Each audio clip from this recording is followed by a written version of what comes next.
So the first question, Ben, antioxidants. We've been hearing mixed messages of late as to whether they really are beneficial to our health. Some sources are saying that we need some of the free radicals in the body to clean up, repair work and toxins, etc. But too many antioxidants will go in and take out the good free radicals as well as the bad. So could you just give us your view on this, please?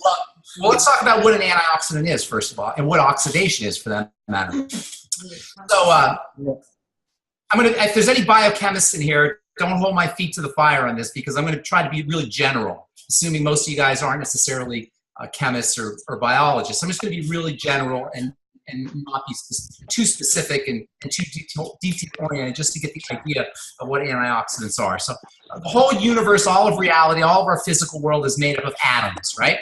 Atoms are building blocks. If you look at the periodic table, I'm sure you guys know what the periodic table is. It's like this. Right? You've all seen this little box here, this little chart with boxes, right? And each one of these boxes is an atom, and that's what all reality is made up of. Each one of those atoms has two little pieces on the top, right? Technically, we call them electrons. We'll just say little pieces on the top. And when they have two little pieces on the top, they're happy. However, every once in a while, something comes along that knocks one of those pieces off, and now you have an atom that only has one piece and has an empty space. Atoms don't like to have one piece and an empty space, and they will search around for another source of atoms to fill that empty space. Even if they have to steal, even if they have to rob an electron from another atom to fill that empty space. Think of a rogue male. A rogue male doesn't care where he's going to find a partner. He'll just steal it from another couple, and he'll just take that female and fill up his space. That atom with an empty space and one electron that's had its electron knocked off is called a free radical. Does that make sense? Did I explain that okay? So you have atoms. They're supposed to have two pieces on the top. When one piece gets knocked off, there's an empty space, because atoms always like to have two pieces. That empty space becomes a problem, and it will look around for an extra electron that it can steal to fill its empty space. Now, the typical way these electrons get knocked off, or the most common way that those electrons get knocked off, is with something called oxygen. Oxygen is a very powerful element that knocks off electrons. It steals electrons. Thus, the technical name for stealing electrons is called oxidation. If you've ever heard that term, oxidation. Now, you can always observe a stolen electron by a color change. When an atom has its electron stolen, it will exhibit a color change. There's some very interesting reasons why that occurs. I'm not going to get into that. But the fact of the matter is, you can always observe an oxidation reaction by a color change. And the classic example of an oxidation reaction is when you take an apple and cut it in half and leave it sitting on your counter for an hour or two. What will happen over time is that oxygen will turn brown. What's happening is some of the components in that apple are being stolen by oxygen in the air, and the apple is actually oxidizing, or is becoming, the components in the apple are becoming free radicals. If you take lemon juice and squeeze it on that apple, you won't get the oxidation. Have you ever done that? I'll just talk to you, Marilyn, because you're the only one that's up. Have you ever done that, where you squeeze lemon juice on an apple to prevent oxidation? Have you ever heard of that happening? You know what I'm talking about? So the classic example of an oxidation reaction is slice an apple, leave it on the counter. The oxygen in the air will rob electrons off the elements inside that apple, and the apple will turn brown. It will oxidize. If you take lemon juice and squeeze it on that apple, that doesn't occur. The lemon juice prevents the oxidation from occurring, because there's something magical in the lemon juice that doesn't do that, that blocks oxidation. That magical substance is called an antioxidant. An antioxidant prevents this free radical reaction from occurring. Of course, in lemon juice, there's vitamin C, and that vitamin C is the antioxidant. And vitamin C has a reputation for being one of, if not the most powerful dietary antioxidant you could use. So what an antioxidant does is it prevents this loss of electrons off of atoms, thus quenching or blocking the formation of free radicals, acting like an antioxidant.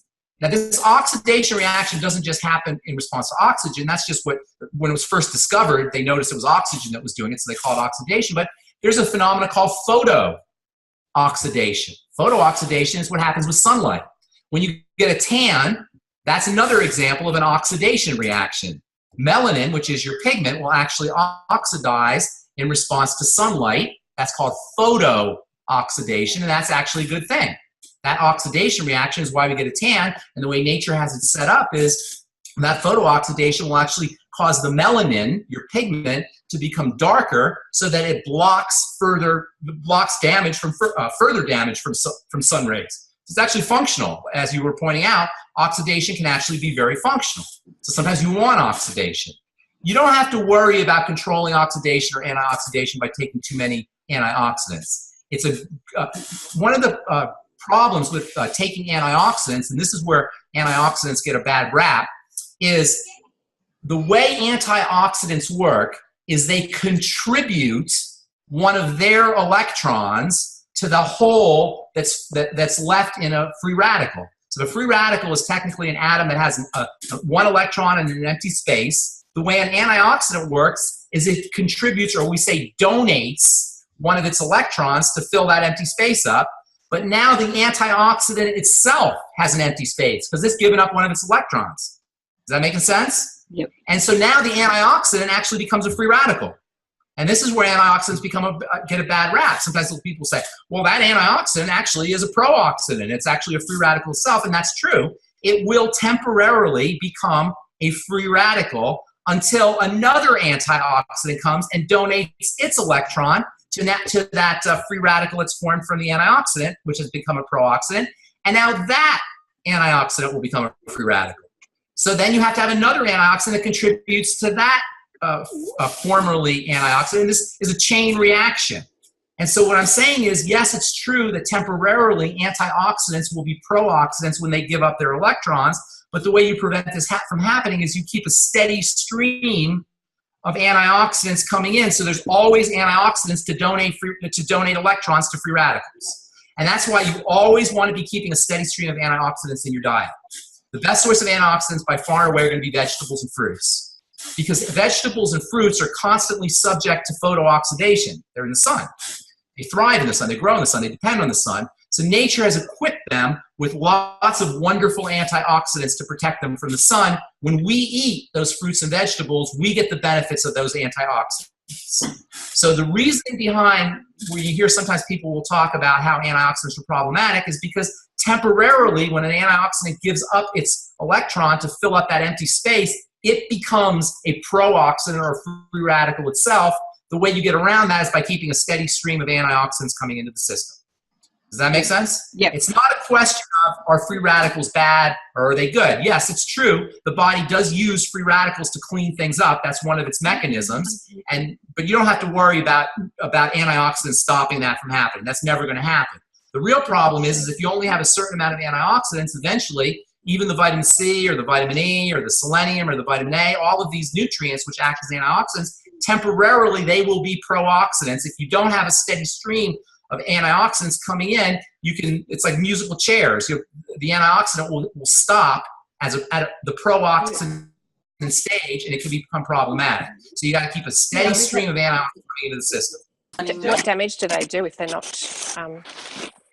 controlled? That's a good question. Okay, so when you have a free radical, the question was what kind of damage can they do? So here's the answer. When you have a free radical with an empty space, right? Atoms don't like to have empty spaces, and they will look all over to find a source of electrons, even if they have to steal them. One of the richest sources of electrons for a free radical to steal from is the membrane on the outside of a cell. The membrane on the outside of a cell is a rich source of electrons that can be stolen from.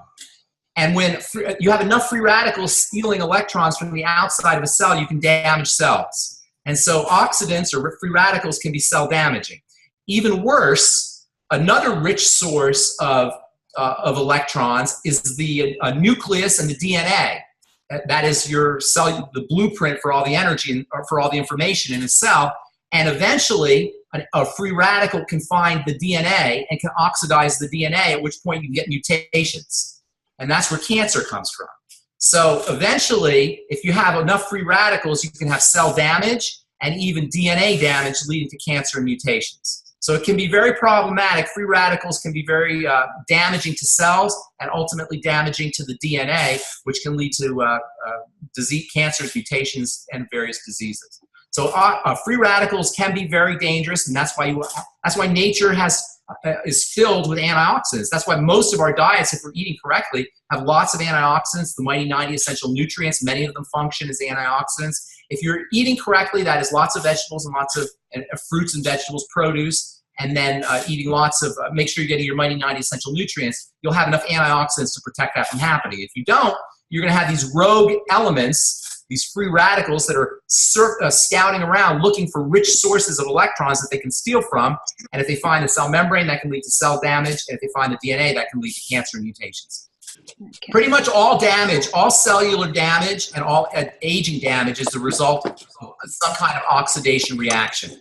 This is a very important biochemical process that needs to be controlled, and that's why antioxidants are so important. And if you're hearing, I don't know where you're hearing that you have to be careful with antioxidants, it's not true. You want to be pounding yourself with antioxidants. Everything you eat should have some antioxidant potential. When a food is processed, it loses its antioxidant properties. Processed foods don't have anywhere near the antioxidant potential as fresh foods because they've already been damaged. Cooking is one of the great ways to destroy antioxidants. What's that? Antioxidants. Somebody's saying vegetables are loaded with antioxidants. Vegetables are loaded with antioxidants, but when you cook them, they lose their antioxidant properties. So fresh vegetable. Yeah. Are there any longevity supplements that yes, all of them. Yeah, the mighty 90 essential nutrients, all of them. And the antioxidant properties are measured by ORAC, by an ORAC score, O-R-A-C. And many of the longevity products have high ORAC values. Yeah. So you want to look for high ORAC values for antioxidants. And there's pretty much all the nutritional longevity products. The Beyond Tangy Tangerine is loaded with antioxidant properties. There's a couple specifically that are designed to be antioxidants, but if you get on the Mighty 90 Essential Nutrients, the Healthy Start Pack, you'll get plenty of antioxidants, plus make sure you're eating your produce, your fruits and vegetables. True that the chocolate is the highest? The chocolate has a good source of it. Berries are always a good source, so anything that has berries in it is going to have high ORAC value. Yes, cacao, not chocolate bars, not Hershey's chocolate or the kind you buy in the drugstore, but real cocoa has a very high antioxidant value, yes. Yeah. But the longevity chocolate is particularly high. Longevity chocolate is a good source, yes, absolutely. The darker the chocolate, longevity chocolate is dark chocolate. The darker the chocolate, the more antioxidant properties it has.